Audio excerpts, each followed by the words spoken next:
Egunetik egunera terribleagoa da sarraskia. Zer da genozidioa, etengabe gordintzen doan erabateko suntxiketa ez bada. NBR-en postuei, ospitalei, refusiatuen kanpamentuei eta elikagaiak banatzeko puntuei eraso egin diete.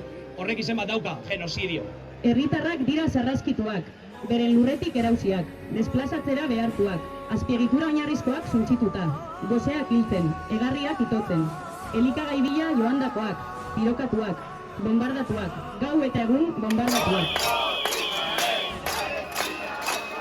Ospitaleak dira sarraskituak, zaurituei eta umeen desnutrizioari ezin erantzun dauden ospitaleak. Kazetariak dira sarraskituak, egoera ezin zailagoetan munduari genozidio erakusten ari direnak, eta batez ere umeengan duen eragin krudela.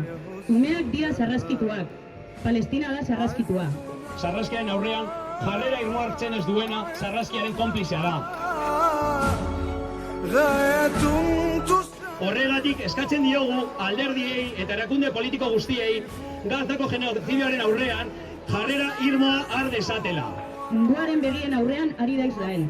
Begibistan dugu triskanta, baina ez du erantzun irmorik. Ezin da gehiago luzatu ankerkeria hau. Gernikaren Euskal Herritik Palestinara doa gure oiua. Nahikoa da, genozidioari ez! Gora Palestina askatuta!